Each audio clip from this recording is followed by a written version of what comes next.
Hello दोस्तों, कहानियों की दुनिया में आप सभी का स्वागत है। आज हम सुनेंगे मालती जोशी की लोकप्रिय कहानियों में से एक कहानी, मोरी रंग दी चुनरिया। तो आइए सुनते हैं। सफर की थकान इतनी थी कि बिस्तर से उठने का मन ही नहीं था, पर खुशी के मारे नींद नहीं आ रही थी। यह खुशखबरी किसी को सुनाने के लिए मन व्याकुल हो रहा था। कम से कम जया को तो बताना ही पड़ेगा, नहीं तो वह मेरे प्राण ले लेगी। वैसे भी आज की खुशी पर सबसे ज्यादा हक उसी का है। उसी ने इस रिश्ते के लिए इसरार किया था, वरना हम नौकरी पेशा लोग इतनी ऊंची उड़ान भरने के काबिल कहाँ थे। पर उसी ने बार बार कहा, दीदी, मेरा मन कहता है मृणाल की शादी यहीं होगी। तेरे मुंह में घी शक्कर, सिर्फ घी शक्कर से काम नहीं चलेगा। चंदेरी साड़ी लूंगी। अरे, बनारसी ले लेना, शादी तो होने दो। बनारसी साड़ी गौतम की शादी पर लूंगी। लड़की की शादी में तुम्हें ज्यादा नहीं मोड़ूंगी।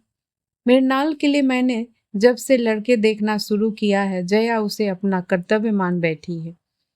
मृणाल पर उसकी अपार ममता है। ऐसे वैसे घर की बात तो मुझे सोचने ही नहीं देती। एक ही तो लड़की है दीदी, उसे इस तरह निपटाने का भाव मत रखो।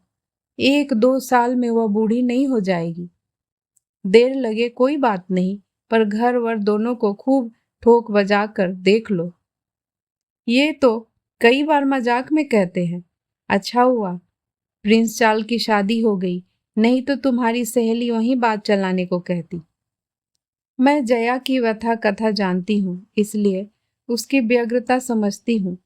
पर इन लोगों को यह कौन समझाए, कितनी बार समझाए। जया 4 बजे कॉलेज से लौटती है, तब तक तो मुझे सब्र करना ही था। पर उसके बाद मैंने 1 मिनट की भी देरी नहीं की। टैक्सी में बैठे बैठे यही सोच रही थी कि जया कितनी खुश होगी। खुश तो बाद में होगी, पहले तो मेरी अच्छी खबर लेगी। बिना बताए ही चली गई थी मैं, पर क्या करती, मजबूरी थी। मृणाल ने साफ साफ मना कर दिया था। इसी शर्त पर वह जाने को तैयार हुई थी। लड़कियों का इस तरह प्रदर्शन करना हमें भी अच्छा नहीं लगता, पर वे लोग यहाँ आने को तैयार न थे।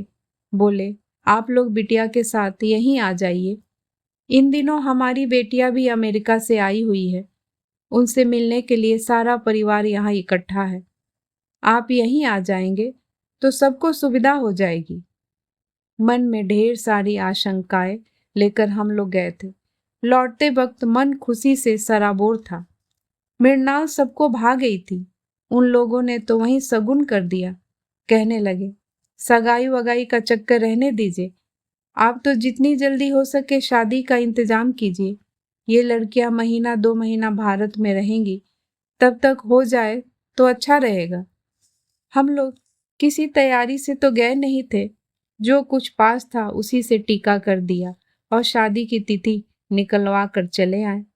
मुश्किल से महीने भर का समय था और करने को कितना कुछ था।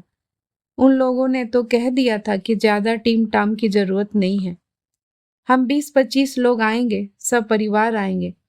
किसी होटल में इंतजाम कर दीजिए, शाम को फेरे हो जाएंगे। सुबह हमें विदा कर दीजिए। वे लोग तो इतना कहकर मुक्त हो गए, पर हमारे सामने तो प्रश्न चिन्ह खड़ा हो गया। इतने कम समय में कैसे कुछ हो पाएगा? लड़की की शादी कोई हंसी खेल है? मैडम, कहाँ रोकना है? ड्राइवर ने पूछा तो होश आया कि मैं अपने गंतव्य पर पहुंच गई हूँ। जया के घर के सामने गाड़ी रुकवाकर मैंने जल्दी से पैसे चुकाए और उतर पड़ी। जया से मिलने की कुछ इतनी बेसब्री थी कि घंटी बजाते हुए ध्यान ही नहीं रहा कि दरवाजा खुला है। मैंने कुछ झेपते हुए घर में प्रवेश किया। तब तक बड़ी भाभी बाहर निकल आई। मैंने सोचा अब डांट पड़ेगी, क्या तुम्हें भी इस घर में घंटी बजाकर आना पड़ता है? पर भाभी कुछ नहीं बोली। मैंने ही क्षमा याचना करते हुए कहा, सॉरी भाभी, आपको डिस्टर्ब किया। जया कहाँ है? ऊपर अपने कमरे में। ऊपर जाने का रास्ता भीतर वाले बरामदे से होकर था। हॉल से गुजरते हुए मैंने देखा 4-5 औरतें बैठी हुई है। जया की माँ उनसे बातें कर रही है, पर सारा माहौल बड़ा गुमसुम सा है। मेरी बंगाली चौड़े पार की साड़ी को उन्होंने इस तरह घूर कर देखा कि मुझे संकोच हो आया। अपनी कलफदार पटलियों को और लहराते पल्लू को सबकी नजरों से बचाने में मैं इतनी व्यस्त हो गई कि जया की माँ को ठीक से नमस्ते भी न कर सकी। सीढ़ियाँ चढ़ते हुए भान हुआ कि उन्होंने भी तो मेरा कुशल क्षेम नहीं पूछा, इतने दिनों तक न आने का उलाहना नहीं दिया। और तब याद आया कि बड़ी भाभी ने भी तो आज बात नहीं की। नहीं तो ऐसा कभी नहीं हुआ था कि दोनों भाभियों से मीठी तकरार किए बिना मैं ऊपर आई हूँ। जया के कमरे में एकदम सन्नाटा था। 24 घंटे चीखने वाले टेप रिकॉर्डर चुप था और महारानी पलंग पर लेटी हुई आशापूर्णा देवी का कोई उपन्यास पढ़ रही थी।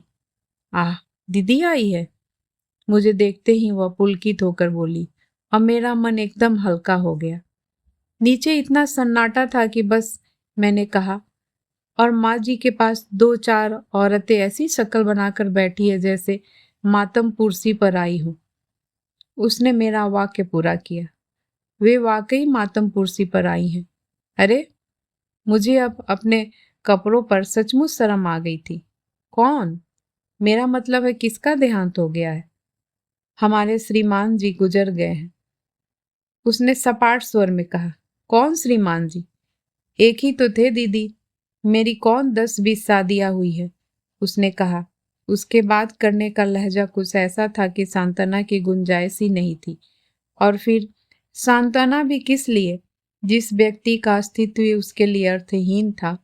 उसके मरने पर शोक और संवेदना का नाटक मुझसे नहीं हो सका, पर उसके घर में तो बाकायदा मातम मनाया जा रहा है। जिस व्यक्ति से तुम्हारा कभी कोई संबंध नहीं रहा, उसका शोक तुम लोग क्यों मना रहे हो? यही तो मेरी समझ में नहीं आता। हमें तो उन लोगों ने खबर तक नहीं दी, कोई सवाल ही नहीं था।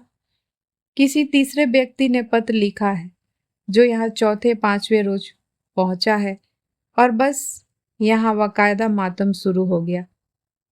इन लोगों ने मेरी चूड़ियां नहीं फोड़ी, यही गनीमत है। छी, कैसी बातें करती है, मैंने सिहर कर कहा। सच कह रही हूँ दीदी, मुझे कमरे में कैद करके रख दिया है। कॉलेज नहीं जाने देते, टीवी नहीं देखने देते, रेडियो नहीं सुनने देते, पानी भी मुझे मांग कर पीना पड़ता है। मुझे कोई घड़ा नहीं छूने देता। क्या कहती हो? सब अम्मा का पागलपन है। मेरी सास मरी थी तब भी यही नाटक हुआ था। मुझे तो सुनकर भी वितृष्णा होने लगी थी। पता नहीं जया कैसे सहन कर रही थी। अच्छा जया, चलूंगी, फिर कभी आ जाऊंगी। मैंने एकदम उठने का उपक्रम किया तो उसने हाथ पकड़ कर बिठा लिया। ऐसे कैसे चली जाओगी? जो कहने आई थी वह तो कहिए। वह सब कहने का अब उत्साह ही कहाँ बचा था। मैंने कहा, तुम कॉलेज नहीं आई तो बस देखने चली आई थी कि क्या बात है? झूठ मत बोलिए। आप कॉलेज गई होती तो यह खुशखबरी आपको कभी की पता चल गई होती। कल ही तो पूरा स्टाफ मिलने आ गया था। हे भगवान, जया ने कैसे सामना किया होगा उन सब का, खासकर मिसेज माथुर और मिसेज मालवीय जैसे लोगों का। उसने जैसे मेरे मन की बात पढ़ ली। बोली, भाभी उनसे नीचे ही निपट ली। मैंने साफ कह दिया था कि किसी को ऊपर भेजने की जरूरत नहीं है। आश्चर्य है, मुझे किसी ने नहीं रोका। आपकी बात अलग है दीदी, सब जानते हैं। आपसे मिलकर मुझे खुशी होती है, बल्कि आप अगर नीचे से ही लौट जाती तो मुझे बेहद दुख होता, क्योंकि मैं जानती हूँ आप क्या कहने आई थी। बताओ। मृणाल की बात पक्की हो गई है, ठीक है ना? तुमने कैसे जाना? आपके चेहरे से ही पढ़ लिया था। आपके कमरे में आते ही जान गई थी, पर सोचा पहले अपनी खबर सुना दूं, फिर आपकी सुनूंगी। उसके कहने का ढंग कुछ ऐसा था कि मुझे बरबस हंसी आ गई। शोक और संजीदगी का जो आवरण ओढ़ रखा था गिर पड़ा। कमरे में आने के बाद पहली बार मैंने खुलकर सांस ली। और सुनाइए, उन लोगों को आपने कैसे पटाया? मैं जैसे इस क्षण की बाट ही जो रही थी, फौरन शुरू हो गई। जया से यह सब कहे बिना मुझे चैन ही नहीं आता। वहां का सारा हाल बयान करने के बाद मैं घर परिवार का वर्णन करने बैठ गई। संयोग से उनका सारा कुनबा उन दिनों वहां इकट्ठा था। मुझे सबको देखने सुनने का मौका मिल गया था। जया मृणाल की मौसेरी सास तो एक नमूना है। अच्छा हुआ तुम साथ नहीं थी, नहीं तो मृणाल की हंसी पर काबू पाना मुश्किल था। शायद इसी वजह से शादी टूट जाती। अच्छा, उनमें ऐसी क्या खासियत है? अरे, पढ़ी लिखी तो कुछ खास नहीं है, पर दिन भर अंग्रेजी की टांग तोड़ती रहती है। हमारे यहाँ तो सर्वेंटों को बहुत प्रॉब्लम है। ये टीचर तो लेडीजों के लायक है। हमारे चिल्ड्रंस तो बहुत शैतान हैं। मैंने ठीक ही कहा था। मेरे मुंह से सुनकर जया को भी हंसी का दौरा पड़ गया था। वहां तो पता नहीं क्या करती, पर जया की हंसी एकाएक थम गई। मैंने पलट कर देखा, दरवाजे में छोटी भाभी खड़ी थी। यह किस बात पर इतनी हंसी आ रही थी? उनके स्वर में उपालम था। मैं तो शर्म से गर गई थी। जया ने जैसे उबारते हुए कहा, भाभी, मृणाल की शादी तय हो गई है। दीदी ने लगे हाथ सगाई की रस्म भी निपटा दी है। चलो, यह तो बहुत अच्छा हुआ। भाभी ने निर्लिप्त भाव से शिष्टाचार निभाया। उसमें कहीं कोई खुशी का भाव न था। न उन्होंने घर या बर के बारे में कुछ पूछा। मैं एकदम उठ खड़ी हुई। जया, अब चलूंगी, बहुत देर हो गई। इस बार जया ने मुझे रोकने का प्रयास नहीं किया। भाभी पता नहीं किस काम से ऊपर आई थी, उसे भूलकर मेरे साथ ही नीचे उतरने लगी। 20 सीढ़ियों पर बोली, दीदी एक बात कहूं? बुरा तो नहीं मानूंगी? कहिए। ऐसे शुभ कार्य की चर्चा आज इस घर में नहीं करनी थी। इससे अपशगुन होता है। चर्चा मैंने नहीं, जया ने ही चलाई थी। भाभी, उसने पूछा तो मुझे बताना पड़ा, नहीं तो शायद मैं वैसे ही लौट जाती। पर भाभी, मैं यह नहीं जानती कि इससे अपशगुन होता है। अब आप नए जमाने की हो, तो आप क्या कोई पुरखा पुरनिया हो? आप इन ढकोसलों पर विश्वास कर लेती हैं? यह ढकोसला नहीं, रिवाज है दीदी। यह कैसा रिवाज है? जिस आदमी का इस घर से कोई संबंध नहीं रहा, जया कभी जिसकी देहरी पर नहीं चढ़ी, जिसके नाम से उसने मांग नहीं भरी, मंगलसूत्र नहीं पहना, 20 साल से जिसकी शक्ल भी नहीं देखी, उसका मातम आप लोग क्यों मना रहे हैं? क्यों उस पर लाद रहे हैं? मरने वाला हार मास का आदमी था दीदी। दुनिया में रोज सैकड़ों हार मास के आदमी मरते हैं भाभी, लेकिन सबके साथ हमारे फेरे तो नहीं लिए होते। मैं हतबुद्धि होकर उन्हें देखती रह गई। उसके बाद उस घर में एक पल भी ठहरना मेरे लिए दूभर हो गया। मेरी सारी खुशी हवा हो गई थी। मन इतना दुर्भ्रांत हो गया था कि घर लौटकर मैंने नौकरों को बिना बात के डांट दिया।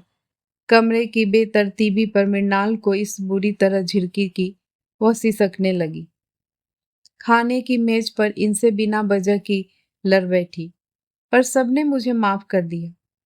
सब समझ गए कि अब मुझ पर शादी का टेंशन आ गया है और महीना भर किसी की खैर नहीं। शादी?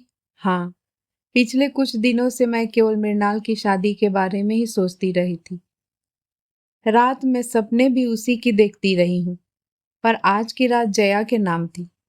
मेरे मानस पटल पर उसकी शादी के कई चित्र बनते बिगड़ते रहे। मैं उस शादी में उपस्थित नहीं थी। हम लोगों का परिचय तो बहुत बाद में हुआ, पर जो कुछ सुना था वो मेरी कल्पना शक्ति के लिए काफी था। बहुत ऊंचे घर में जया का संबंध हुआ था। 4 भाइयों का परिवार था। बड़े भाई पिता के साथ घर का कारोबार देखते थे।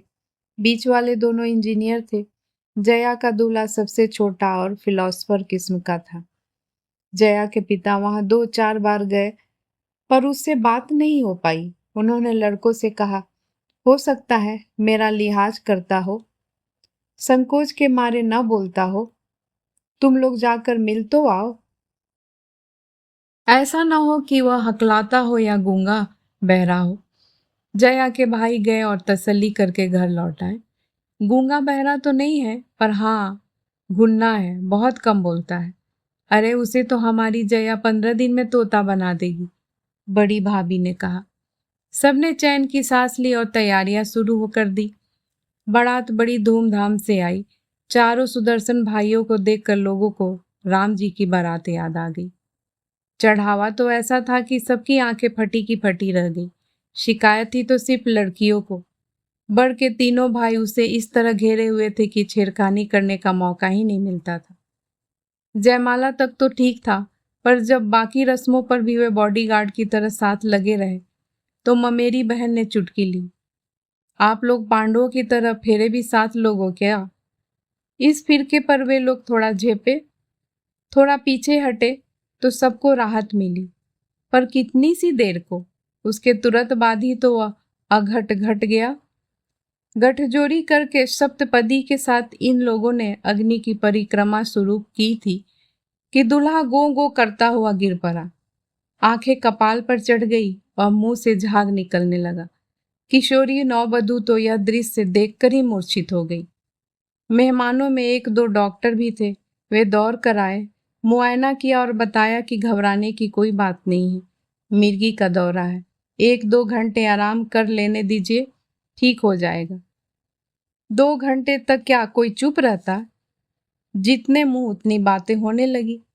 किसी ने कहा कि बचपन से ही ऐसे फिट आते रहते हैं, तभी तो कभी स्कूल नहीं भेजा, घर पर ही सारी पढ़ाई करवाई है। किसी ने कहा हाई स्कूल तक तो सब ठीक था, उस साल फर्स्ट डिवीजन पास हुआ था। तो किसी ने टोटका कर दिया, बस उसी के बाद सब गड़बड़ हो गया। एक ने बताया कि परीक्षा में दौरा पड़ जाने से उसका बीए का रिजल्ट खराब हो गया, उसका दिमाग पर असर पड़ा है। किसी ने यहाँ तक बताया कि परीक्षा हॉल में ही दौरा पड़ जाने से उसकी प्रेमिका पर राज खुल गया, उसने शादी से मना कर दिया। हताशा में लड़के ने नींद की गोलियां खा ली। मौत तो नहीं आई, पर एक अभिशप्त जीवन दे गई। इस बहसबाजी का सार यही था कि लड़का नीम पागल है, उसे मिर्गी का दौरा पड़ता है, उसके पास बीए की डिग्री थी, यह उसने कैसे हासिल की यह कोई नहीं जानता था। हैरत की बात तो यह थी कि बर के परिवार वाले इस विषय में मौन साधे हुए थे। वे तो ऐसा अभिनय कर रहे थे जैसे उन्होंने मिर्गी का यह दौरा पहली बार ही देखा हो। जया के पिताजी ने फिर ज्यादा सोच विचार नहीं किया, साफ कह दिया कि ऐसे झूठे और दगाबाज लोगों के घर में अपनी लाडली को नहीं भेज सकेगी। मैं उसे जिंदगी भर खिलाने का हौसला रखता हूँ। उसके दोनों भाई भी खाम ठोक कर खड़े हो गए। बारात बिना दुल्हन के ही विदा हो गई। मैं उन लोगों को दोष नहीं देती दीदी, जया अक्सर मुझसे कहती। उन लोगों ने जो कुछ किया स्वार्थ के वशीभूत होकर किया। उन्होंने सोचा हो कि शायद बहू के पुण्य प्रताप से या सेवा चाकरी से लड़का लाइन पर आ जाएगा। अगर पिताजी इतनी हठधर्मी न करते या मैं भी भावुकतावश जाने का निर्णय कर लेती तो हो सकता है स्थिति में कुछ सुधार हो भी जाता। सिनेमा में उपन्यासों में ऐसा होता भी तो है, पर दीदी मुझे तो उन लोगों पर तरस आता है, गुस्सा आता है जिन्होंने इतनी बड़ी बात हमसे छिपाई। वे लोग हमारे रिश्तेदार थे, उन लोगों के पड़ोसी थे, वे सब कुछ जानते थे, पर उन्होंने हमें कुछ नहीं बताया, बल्कि यह रिश्ता भी उन्हीं लोगों ने सुझाया था। नहीं तो इतनी दूर हम क्यों जाते? दूरी के कारण ही पिताजी ठीक से अता पता नहीं कर सके। वे तो अपने बंधु बांधवों के भरोसे निश्चिंत बैठे रहे। उन्हें क्या पता था कि वे लोग इस तरह पीठ में छुरा भोंक देंगे। बंधु बांधव और करते ही क्या है, मैं कहती। इसलिए तो कौरव पांडवों की कहानी बराबर दोहराई जाती है। दुनिया में रोज महाभारत होते हैं। इस हादसे के बाद साल भर तक जया घर में मुंह छिपाए बैठी रही, पर इस तरह कब तक चलता? कभी तो उस खोल में से बाहर आना ही था। उसकी पूरी जिंदगी उसके सामने फैली पड़ी थी। मन को मजबूती से थाम कर उसने बीए की पढ़ाई पूरी की, फिर एमए में गोल्ड मेडल लिया और हमारे कॉलेज में लेक्चरर हो गई। मैंने और उसने एक ही दिन ज्वाइन किया था। हमारी नौकरी और दोस्ती की शुरुआत साथ ही हुई थी। हम दोनों की आयु में अंतर था, परिस्थितियां भी भिन्न थी। नौकरी मेरे लिए मजबूरी नहीं थी, एक भरी पूरी गृहस्थी थी मेरी। 2 बच्चे थे, पति अच्छे ओहदे पर थे, लेकिन मैं अपनी डिग्री पर जंग नहीं लगने देना चाहती थी। 2 बच्चों के बाद ही मैंने विराम ले लिया था और करियर की शुरुआत की थी। लेकिन परिस्थितियों का यह अंतर हमारे बीच में बाधक नहीं बना। एक बार मन मिल जाए तो बाहरी चीजें गौण हो जाती है। हो सकता है हमारा कोई पूर्व जन्म का ही संयोग रहा हो। कितनी जल्दी हम एक दूसरे से घुल मिल गई। मेरे बच्चे तो उसकी आंखों के तारे थे। मजाल है जो कोई फरमाइश अधूरी रह जाती। मम्मी ने जरा कंजूसी की नहीं कि फौरन जया मौसी के पास शिकायत पहुंच जाती। अपने बच्चों को डांटना भी मेरे लिए कठिन था। फौरन मुझे जया की डांट खानी पड़ती। वह अपने मन का सारा संचित स्नेह गौतम और मृणाल पर लुटा रही थी। उनके लिए टॉफियां और खिलौने तो आते ही थे। हर साल सालगिरह पर एक नया स्वेटर भी वे पाते थे। मुझे जब जब पीहर की याद आती मैं उसके घर चली जाती। अम्मा जी मुझे बहुत प्यार करती थी। उन्होंने एक तरह से मुझे अपनी बड़ी बेटी ही मान लिया था। उसकी दोनों भाभियां भी मेरा खूब स्वागत करती, मीठे उलाहने देती तो नए नए व्यंजन भी खिलाती। जया सचमुच भाग्यवान थी। नहीं तो ऐसे सहृदय भाई और स्नेही भाभियां अब कहाँ मिलती हैं। दिन बहुत अच्छे से गुजर रहे थे, पर कभी कभी मन बड़ा उदास हो जाता। लगता जया बेचारी यहाँ वहाँ खुशी खोजती फिरती है। उसे उसका हक मिलना चाहिए। उसकी गाड़ी फिर से पटरी पर लाने को मैं खूब कोशिश करती। मैट्रोमोनियल्स पढ़ पढ़ कर मैंने अपनी आंखें दुखा ली थी, पर जया कुछ जवाब नहीं देती, सिर्फ हंस कर रह जाती। उन्हीं दिनों मेरे मौसेरे भाई की पत्नी प्रसूति में चल बसी थी। पहला एक 4 साल का लड़का था। भाई तो जैसे पागल हो गया था। मौसी ने बड़े ही करुण कंठ से मुझे लिखा था कि योगेश के लिए कोई अच्छी सी लड़की देखो। बच्चे को तो कोई भी पाल लेगा, पर इस समय जरूरत योगेश को संभालने की है। निसंतान हो तो विधवा भी चलेगी, पर लड़की सुशील हो और ब्राह्मण हो। मुझे एकदम जया की याद हो आई। योगेश से अच्छा वर उसके लिए मिल नहीं सकता था। रूप रंग कद काटी विद्या बुद्धि सभी दृष्टि से वो परस्पर अनुरूप थे। योगेश दुहाजू जरूर था, पर जया के साथ भी तो एक कहानी जुड़ी हुई थी। मैं मौसी को पत्र लिखने ही वाली थी, पर सोचा पहले इन लोगों को तो टटोल लूं, और यह मैंने अच्छा ही किया। नहीं तो बाद में मौसी के सामने लज्जित होना पड़ता। उस घर में इस विषय पर कोई बात करना ही नहीं चाहता था। भाभीियों ने मुझे अम्मा जी के पास ठेल दिया और अम्मा जी ने पिताजी के पास भेज दिया। वैसे तो जया के पिताजी भी मुझसे बहुत स्नेह करते थे, पर उन्होंने मेरा जरा भी लिहाज नहीं किया और एक वाक्य में ही सारी बात खत्म कर दी। बोले, बेटी, उसके भाग में जैसी शादी लिखी थी हो गई। हमारे खानदान में लड़की पर बार बार हल्दी नहीं चढ़ती। बात आई गई हो गई। हिंदुस्तान में लड़की की शादियां तो रुकती नहीं है। 4 महीने बाद ही योगेश का विवाह एक सुंदर सुशील कुमारी कन्या से हो गया।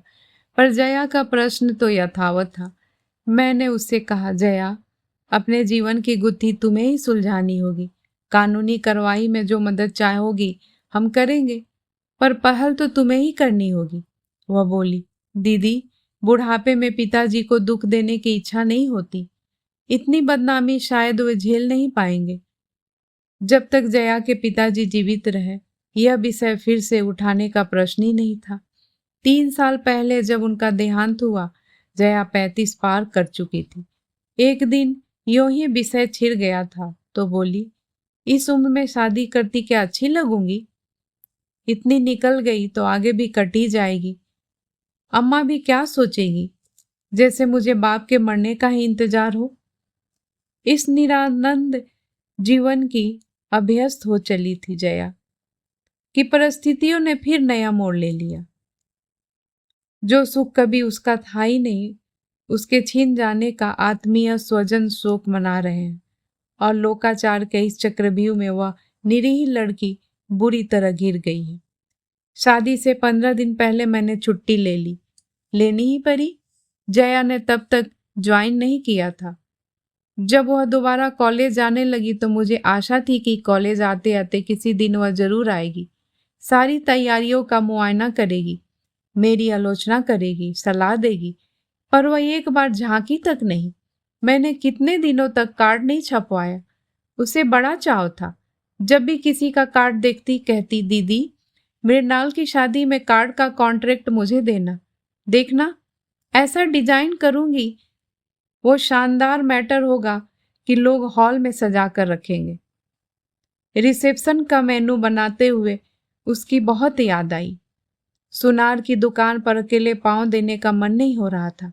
ढेर सारी साड़ियां खरीदनी पड़ी पर शॉपिंग का कोई मजा नहीं आया। दुकानदार भी अक्सर पूछ लेते थे, मैडम आज आपकी सहेली नहीं आई? मैंने तो कभी सोचा भी नहीं था कि वह मेरी जिंदगी का इतना जरूरी हिस्सा बन गई है। कार्ड देने तो उसके यहाँ जाना ही था। हम लोगों ने पूरे परिवार को सादर आमंत्रित किया। फिर मैंने जया से कहा, तुम्हें तो पूरे 2 दिन की छुट्टी लेनी पड़ेगी। मैं कोई बहाना नहीं सुनूंगी। मृणाल को विदा करके तुम घर लौटोगी। उसने फीकी हंसी हंसकर कहा, अम्मा से पूछ लो। अम्मा जी तो इनके सामने ज्यादा बोलती नहीं थी। बड़ी भाभी ने कहा, हम लोगों में से कोई आ जाएगा दीदी, पर जया के लिए इसरार मत करना। देखो अभी 1.25 महीना भी नहीं हुआ है, लोग क्या कहेंगे। कोई बहुत तीखी सी बात मेरे होठों पर आ गई थी, पर मैं जब्त कर गई। इनके सामने तमाशा करने की हिम्मत नहीं पड़ी, और फिर कहने से फायदा ही क्या था। बेकार अपना मूड ही खराब होता। हम लोग चलने लगे तो जया ने मुझे एक और बुलाकर कहा, दीदी मेरी एक बात रखोगी? कहो। मृणाल को दुल्हन के रूप में देखने का बहुत अरमान है। 10 मिनट के लिए ही सही उसे मेरे पास भेज सकोगी? ओह श्योर, मैंने कहा। उस समय उसका कंठ इतना भींगा हुआ था कि उसकी कोई भी विनती मैं टाल नहीं सकती थी। मन में बस यही कसक बनी रही कि जया नहीं आई। बाकी सारा आयोजन इतना सफल रहा जिसकी हमने कल्पना भी नहीं की थी। बाराती तो कुल जमा 25 ही थे, पर धरातियों की संख्या उनसे 10 गुना अधिक थी। मेरा स्टाफ था, इनका स्टाफ था, मृणाल की सहेलियां थी, अड़ोसी पड़ोसी थे और थे ढेर के ढेर रिश्तेदार। पर कहीं कोई बदइंतजामी नहीं हुई। मंडप की साज सज्जा से लेकर भोजन की व्यवस्था तक कहीं किसी को शिकायत का मौका नहीं मिला। दूल्हे के चुनाव को लेकर तो सभी ने हमें बधाइयों से लाद दिया। खुशी का वह भार मुझसे संभाले नहीं संभल रहा था। मृणाल तो उस दिन इतनी प्यारी लग रहा था कहीं मेरी ही नजर न लग जाए। जया की बात बार बार मन में आ रही थी, पर मौका ही न मिला। रानी जी ब्राइडल मेकअप करवा के जब पीछे के दरवाजे से अंदर आ रही थी, तब बारात दरवाजे तक आ चुकी थी। जयमाला के बाद तुरंत ही रिसेप्शन था। उसके बाद विवाह की सारी वैदिक रस्में निपटाते हुए रात के 2 बज गए। वे लोग उतनी रात को ही दूल्हा दुल्हन को लेकर होटल चले गए। वहां सुसज्जित ब्राइडल सूट उनकी प्रतीक्षा कर रहा था। जया की इतनी सी बात न रखने का मुझे बहुत दुख हो रहा था, इसलिए सुबह सवेरे नहा धोकर मैं होटल पहुंच गई। शहर के सबसे बड़े होटल में उन लोगों को ठहराया गया था। हमें 25 लोग पर भी उनका खर्च भारी पड़ रहा था। पर ये बोले, उन लोगों ने हमसे कुछ मांगा भी तो नहीं, फिर इंतजाम में कंजूसी क्यों करें? मान लो 200 बाराती लेकर आ जाते तो तब तो धर्मशाला में ही हमारे पर खचे उड़ जाते। गाड़ी से उतरते ही मैं सीधे मृणाल के कमरे में जाने वाली थी, पर संकोच हो आया। फिर इन्होंने भी टोक दिया, go through proper chain madam. ठीक था, अब तो हम अपनी मन मर्जी से हर कहीं नहीं ले जा सकते थे। उसके सास ससुर से पूछना जरूरी था। सौभाग्य से वे जगे हुए थे, हमें देखते ही अचकचा गए। अरे आप लोग सुबह सुबह? जी बस देखने चले आए थे कि आप लोगों को कोई असुविधा तो नहीं हुई। अरे नहीं, बिल्कुल नहीं। 10 बजे खाना बिल्कुल तैयार रहेगा। आप लोग वहाँ आ रहे हैं ना? हाँ, बस अब सबको तैयार होने के लिए फरमान भेजते हैं। एक रिक्वेस्ट थी। समधीन को इतना मक्खन लगाने के बाद मैंने असल बात शुरू की। कहिए। मेरी एक सहेली कल शादी में नहीं आ सकी थी। मृणाल को बहुत प्यार करती है। जाने से पहले 10 मिनट के लिए दोनों वहां जाएंगे तो उनका मन रह जाएगा। उसने बार बार कहलवाया है। लेकिन वे शादी में क्यों नहीं आई? क्या बीमार है? हाँ, बस यही समझ लीजिए। दरअसल उनके हस्बैंड की अभी अभी डेथ हुई है। अभी ने बीच में बोलने की क्या जरूरत थी? कौन सी बात कहाँ कहनी चाहिए, इसका विवेक तो पुरुषों को कभी होता ही नहीं है। दरअसल बात क्या है बहन जी? मैंने कहना शुरू किया पर चुप हो गई। जया की कहानी क्या इस तरह एक सांस में किसी को सुनाई जा सकती है? मुझे तो आश्चर्य हो रहा है मिसेज कुमार। अभी तो लड़की की हल्दी भी नहीं उतरी और आप उसे ऐसी जगह भेज रही हैं। अपने यहाँ तो अपनी बेटी का अपशगुन कर रही हैं। आश्चर्य तो मुझे होना चाहिए था। मैंने तो कह ही दिया। बहन जी, आप तो यूरोप में 8-10 साल रह चुकी हैं। क्या आप भी इन चीजों को मानती है? यूरोप में रहने से क्या होता है? कोई हम अंग्रेज थोड़े ही हैं। अपनी संस्कृति थोड़े ही छोड़ देंगे। मैं उनके कटे बालों को, रंगे होठों को, तरासी भौं को और अनावृत बाहों को देखती रही। विदेश सेवा में रत अपने पति के साथ मैडम ने सिर्फ चोला बदला था। मन तो अब भी वही घोर परंपरावादी था और घर परिवार में उनके इसी गुण की प्रशंसा होती होगी। फलाने को बहू इतने दिन फौरन रह कर आई है पर अपनी संस्कृति नहीं भूली। ये कौन सी संस्कृति है? समधी जी ने शायद मेरे मनोभावों को पढ़ लिया था। खींचकर पत्नी से बोले, ये किस ढकोसलेबाजी में पड़ी हो? जाने दो बच्चों को, 2 मिनट में कुछ नहीं बिगड़ता। पति की अवमानना करने को ताव शायद उनमें नहीं थी। बोली, उन्हें जगने तो दीजिए। फिर मुझसे बोली, आप तो उनके साथ जाएंगी ना? अगर आपकी सहेली इन लोगों को कुछ देगी तो आप अपने हाथ से दीजिएगा, उनसे मत दिलवाइएगा। जया कुछ देगी यह तो निश्चित था। नए जोरों को कोई भी खाली हाथ विदा नहीं करता। उस समय क्या मुझसे निर्मम आज्ञा का पालन हो सकेगा? मैं जया को खुशी देने जा रही हूँ, इसका अपमान करने नहीं। तो रहने ही देते हैं। मैं एकदम उठकर खड़ी हो गई। आपने शंका उठाई है तो अब मेरा मन डवाडोल होने लगा है। वही तो, वे खुश होकर बोली, हम लोगों के इतने पुराने संस्कार हैं, वे सहज में थोड़े ही जाते हैं।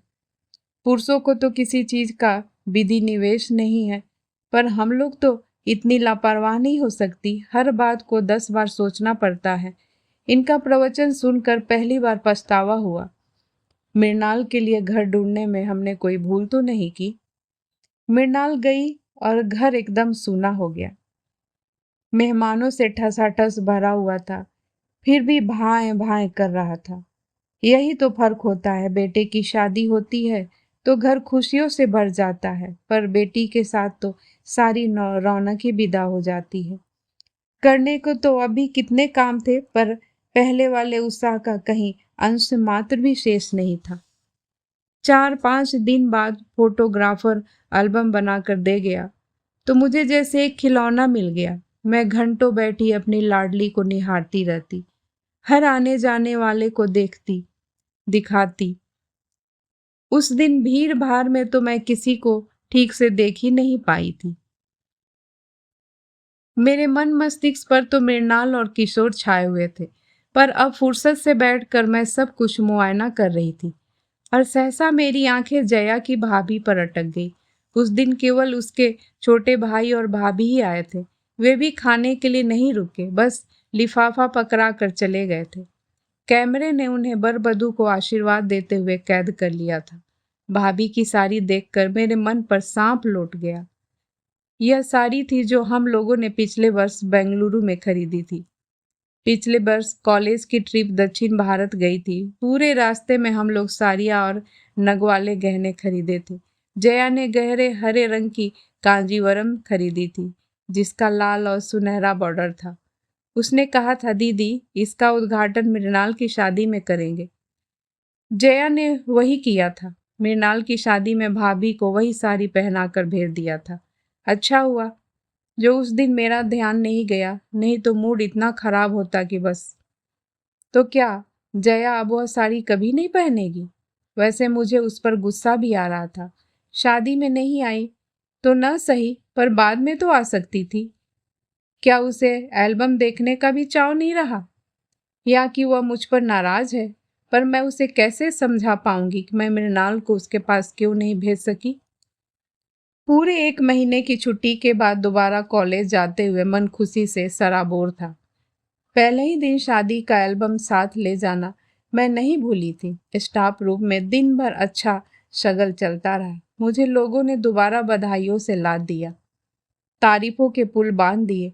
मैं भीतर ही भीतर पुलक से भर उठी। पर जया को देखते ही सारी खुशी को पाला मार गया।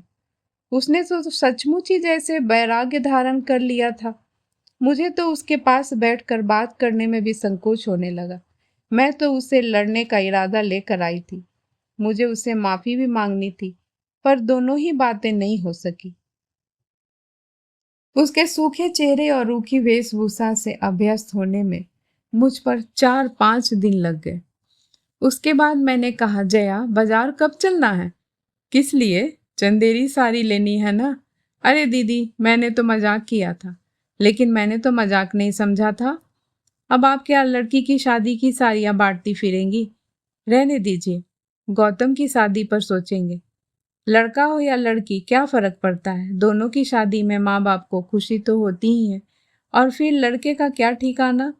कल को कनाडा से एक मेम ले आएगा और कहेगा, मम्मी यह रही तुम्हारी बहू। तब क्या होगा? मेरे सारे अरमान धरे के धरे रह जाएंगे।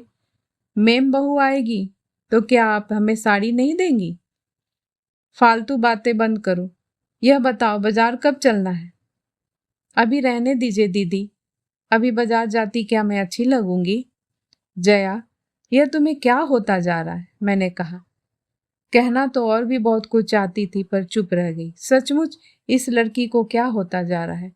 कपड़े तो जैसे भी पहन रही है ठीक है, पर शरीर भी तो सूखता चला जा रहा है। ब्लाउज झूल रहे हैं, गालों की हड्डियां निकल आई है, आंखों के इर्द गिर्द स्याह घेरे बन गए हैं। क्या रातों को सो नहीं पाती? क्या इसने खाना पीना छोड़ रखा है? पहले वाली बात होती तो मैं चुटकी ले लेती। जया, लगता है मरने वाले का गम तुम्हें सचमुच खाए जा रहा है। पर अब आपस में न तो वह संवाद रह गया है, न जया के बुझे बुझे चेहरे को देखकर यह सब कहने का साहस होता है। उस दिन कैलेंडर की तारीख बदलते हुए याद आया, आज तो जया का जन्मदिन है। उसका जन्मदिन हर साल मैं ही मनाती थी, कुछ न कुछ उपहार भी देती थी। इस बार का उपहार तो यही था। जब मेरे बार बार कहने पर भी नहीं मानी, तो एक दिन मैं खुद ही जाकर उसके लिए साड़ी ले आई थी। चंपई रंग की खूबसूरत चंदेरी थी, जिस पर रुपहले बेल बूटे थे। यह जया का प्रिय रंग था। मैंने गुलाब जामुन सुबह ही बनाकर रख दी। पंडित जी को दही बड़ों के लिए कह दिया। सोचा और कुछ गरम मैं आकर बना लूंगी। उस दिन के लिए इनसे गाड़ी भी मांग ली। सोचा गाड़ी में डालकर साथ ही ले आऊंगी। उसे खिला पिला कर यहाँ से साड़ी पहनाकर ही भेजूंगी। उसका यह अकारण वैराग्य अब मुझसे झेला नहीं जा रहा था। किसी को तो पहल करनी पड़ेगी। वह अपने आप तो इस तथाकथित शोक से उबर नहीं पाएगी। पर कॉलेज जाते ही मुझे निराश होना पड़ा। उस दिन फिर उसकी छुट्टी की एप्लीकेशन आई हुई थी। मेरी सारी व्यू रचना व्यर्थ होकर रह गई। क्या करती है यह लड़की? हर 2 दिन बाद गायब हो जाती है। स्टाफ रूम में मैंने अपनी झल्लाहट उतारते हुए कहा, इसे नौकरी वोकरी करनी है कि नहीं? आपको नौकरी की पड़ी है मिसेज कुमार? वहाँ लाखों के वारे न्यारे हो रहे हैं। मिसेज माथुर का यह फिक्रा इतना प्रत्याशित था कि मैं जर होकर रह गई। विश्वास न हो तो मिसेज गुप्ता से पूछ लो। मैंने मिसेज गुप्ता की ओर देखा तो वह बुरी तरह झेप गई। बेचारी गौ महिला है, किसी के पचड़े में नहीं पड़ती। पता नहीं मिसेज माथुर ने उन्हें कैसे लपेट लिया। बताइए ना मिसेज गुप्ता, आप इतना डरती क्यों हैं? कोई आपने चोरी की है? मिसेज माथुर ने उन्हें उकसाया तो वे बड़े दयनीय स्वर में बोली, भाई हमें तो ठीक से मालूम नहीं है, हमने तो सुना भर है। वही तो पूछ रहे हैं, क्या सुना है? हमारे सामने अस्थाना साहब एडवोकेट है ना, वह बता रहे थे कि इन लोगों ने दावा किया है। कैसा दावा? यही प्रॉपर्टी का। हस्बैंड की प्रॉपर्टी के लिए मिस वाजपेयी ने दावा किया है। अपने आप को मिस कहती है और हस्बैंड की प्रॉपर्टी में हिस्सा मांगती है। ये मिसेज मालवीय थी। इम्पॉसिबल, बड़ी देर बाद मेरे मुंह से निकला। जया कभी इतनी नीच हरकत नहीं कर सकती। मिसेज कुमार? मिसेज माथुर बोली, आपने बच्ची की शादी जरूर कर दी है, पर दुनियादारी के मामले में आप स्वयं अभी बच्ची हैं। आप नहीं जानती कि पैसे का मुंह आदमी से क्या क्या करवा लेता है। प्रॉपर्टी के चक्कर में अच्छे अच्छों की नकाब उतर जाती है। लेकिन जया पैसे की भूखी नहीं है। वह खुद 2,500 रुपये महीना कमा रही है और 1,000 और लाख में फर्क होता है मिसेज कुमार। पर मैं कहती हूँ, इसमें इतनी हाय तौबा मचाने की क्या जरूरत है? मिस रायजादा बोली, अगर वह उस शख्स के नाम पर 20 बरस तक धूनी रमा कर बैठी है तो उसका प्रॉपर्टी पर पूरा हक बनता है। वह अपने जायज हक के लिए लड़ रही है। बात जायज या नाजायज हक की नहीं है मिस रायजादा, मैंने संजीदा होकर कहा। प्रश्न तो यह है कि जिस बंधन को मन ने कभी स्वीकार ही नहीं किया, उसके मन जरूर स्वीकार करता। मिसेज माथुर बोली, अगर मन यह पहले से जानता कि आसामी 5 लाख का है तो वह सारे बंधन स्वीकार कर लेता। 5 लाख?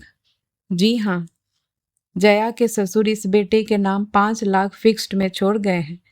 व्यवस्था यह थी कि इस रकम का ब्याज उन लोगों को मिलता रहेगा जो उसकी देखभाल करेंगे। अब तक ऐसा ही होता भी रहा। तीनों भाई बारी बारी से उसे संभालते रहे, लेकिन उसकी मृत्यु ने अब प्रश्न चिन्ह खड़ा कर दिया है। इतनी बड़ी रकम का वारिस कौन होगा? वैसे लीगल राइट तो जया का ही बनता है, मिस रायजादा ने कहा। अरे, वे लोग आपस में फैसला कर लेंगे, पर इसे एक कौड़ी भी नहीं देंगे, देख लेना। सुना है इन लोगों ने नोटिस भेजा है।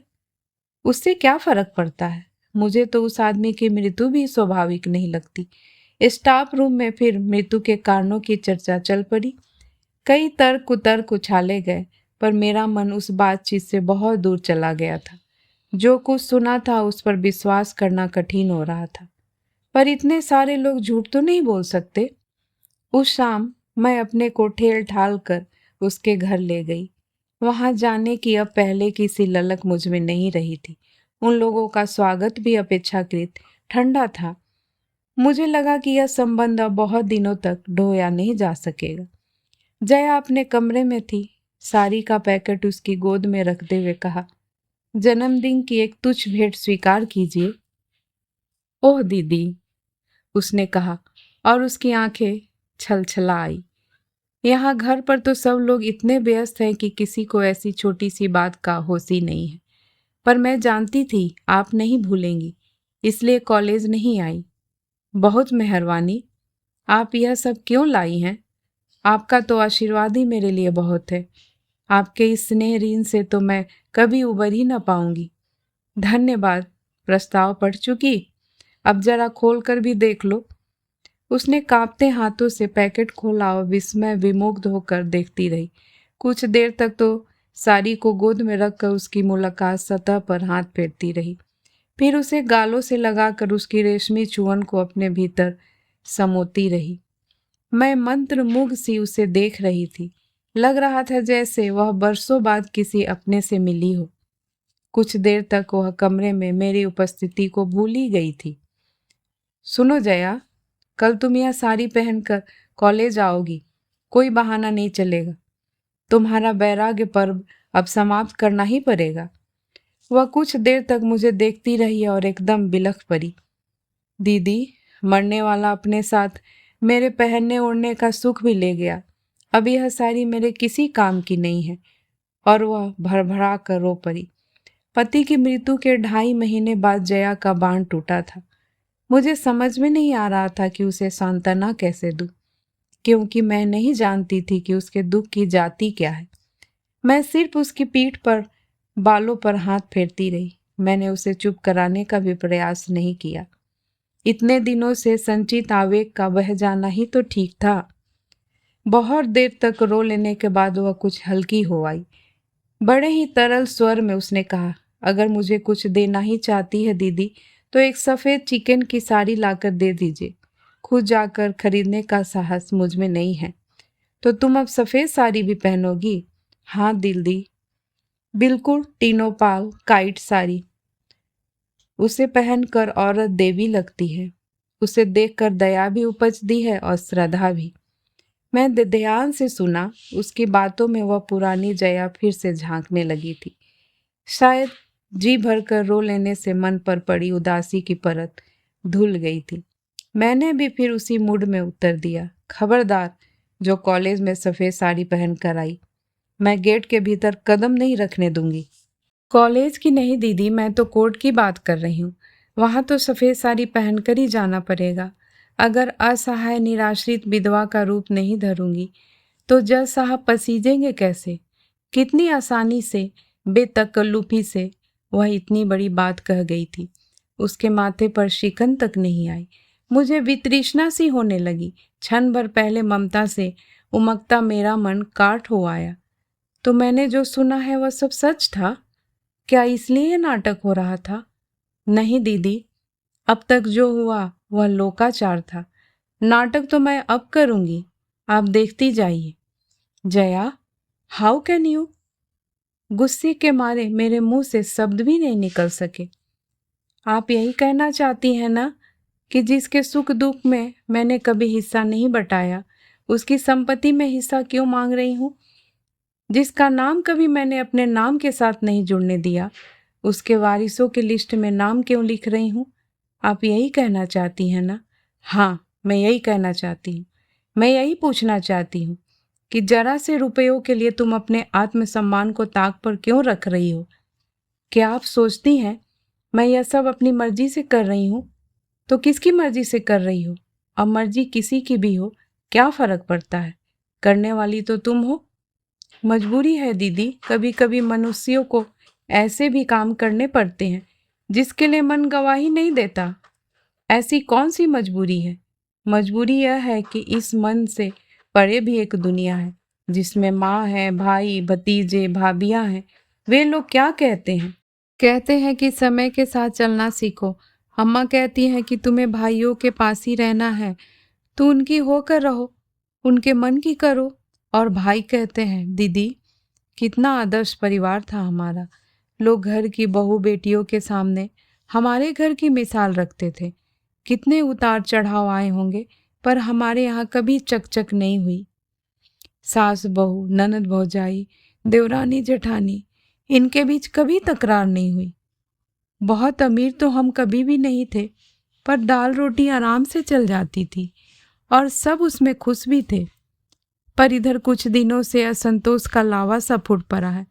पता नहीं कितनी अतृप्ति छाए एकदम सिर उठाकर खड़ी हो गई है। बड़ी भाभी दिन रात बिसुरती रहती है कि पैसों के अभाव में महिमा की शादी अच्छी जगह नहीं हो सकी। अब कम से कम अनिमा के लिए ही अच्छा घर बर जुट जाता।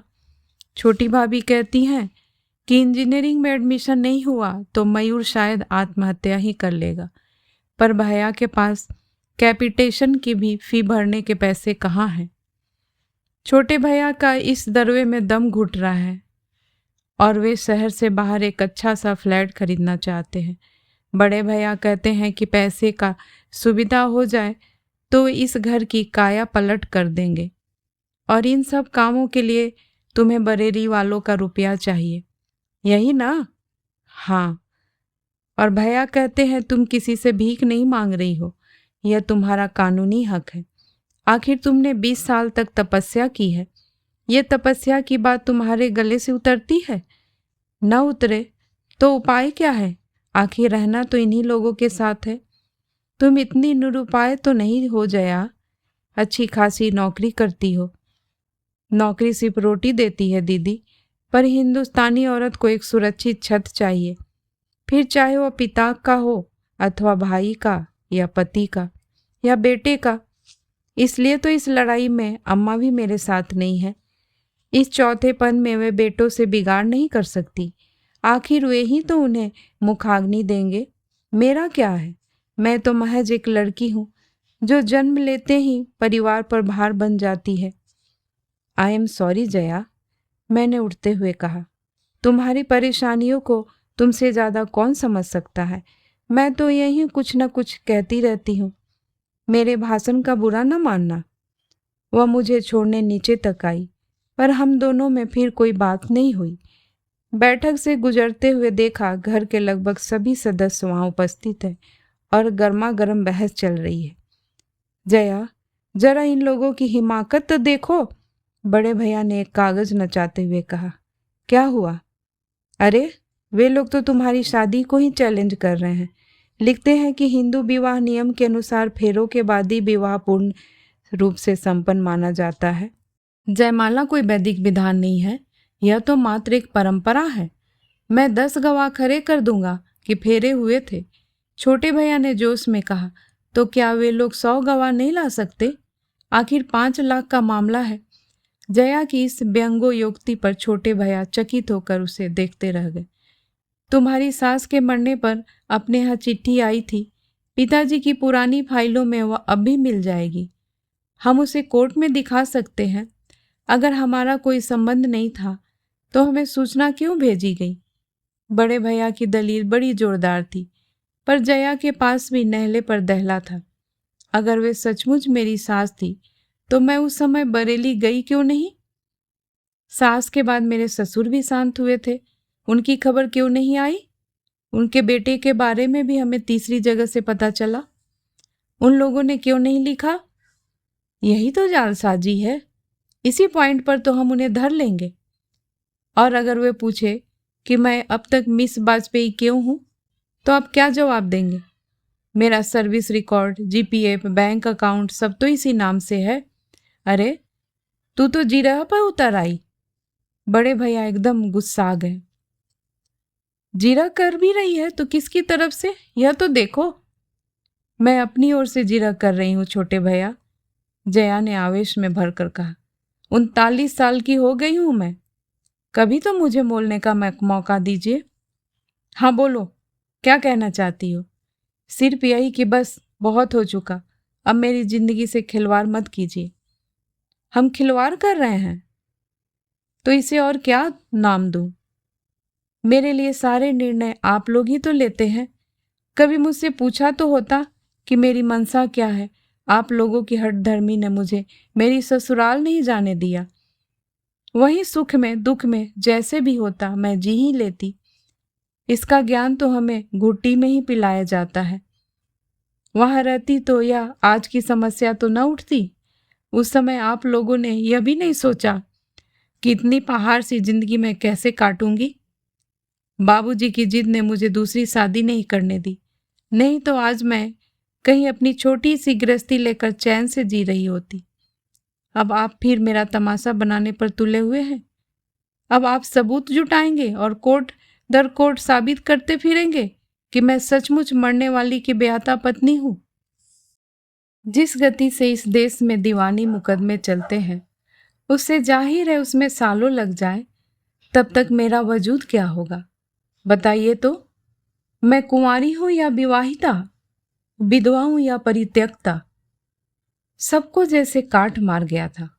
कमरे में इतने लोग थे, पर जया की स्वर की धार ने सबको गूंगा कर दिया था। बड़े भैया, उसने अश्रु विगल कंठ से कहा, मैं आपके पांव पड़ती हूं। आप चाहे तो मेरी सारी पेंशन, जीपीएफ, सीपीएफ अपने नाम लिखवा लीजिए, पर मुझसे ऐसा कोई काम न करवाइए कि मैं अपनी ही नजरों में गिर जाऊं। मुझ पर इतनी मेहरबानी जरूर कीजिए। चलिए दीदी, उसने मेरा हाथ पकड़कर कहा। तो मुझे होश आया और शर्म भी। उस पारिवारिक ड्रामे की मुख्य दर्शक बनी मैं अब तक वहीं खड़ी थी। सॉरी जया, मैंने बाहर निकलते हुए कहा। मुझे बहुत पहले चले जाना चाहिए था। भाभी लोग पता नहीं क्या सोच रही होंगी। मुझे मालूम है वे लोग क्या सोच रही हैं, और उनका सोचना बिल्कुल ठीक है। आज आप साथ थी इसलिए मैं इतना खुलकर बोल सकी, नहीं तो शायद फिर से ओठ सिल ही जाते और अपने में घुलती रहती। और फिर एकाएक तरल स्वर में बोली, दीदी, अगर कभी जरूरत पड़ी तो आप पर भरोसा कर सकती हूँ ना? निराश तो नहीं करेंगी? जया, मैंने उसका कंधा छूकर कहा, मेरे दरवाजे तुम्हारे लिए कभी बंद नहीं थे। तुम ही उधर का रास्ता भूल गई थी। रास्ता भूल गई थी, आपको नहीं भूल सकती। आपसे बढ़कर मेरा अपना है ही कौन? आप ही ने तो मेरे जीवन में दोबारा रंग भरने की कोशिश की है। औरों के तो चेहरे भी इस समय पहचाने नहीं जा रहे हैं। इतनी ज्यादा भावुकता मेरी बर्दाश्त से बाहर हो रही थी। मैंने तुरंत हाथ दिखाकर एक रिक्शा रोक लिया और उसमें बैठते हुए सहज ढंग से पूछ लिया, तो फिर कल कॉलेज आ रही हो ना? बिल्कुल आ रही हूँ, और आपकी दी हुई साड़ी पहन कर आ रही हूँ। जनता से कहिएगा जरा होशियार रहे, उसने अपने बेलौस अंदाज में कहा। मेरी शाम सार्थक हो गई थी। कहानी सुनने के लिए बहुत बहुत धन्यवाद। अगर आपको ये कहानी अच्छी लगी हो तो प्लीज़ मेरे चैनल को लाइक एंड सब्सक्राइब ज़रूर करें। मैं फिर हाजिर होंगी एक नई कहानी के साथ। तब तक के लिए नमस्कार।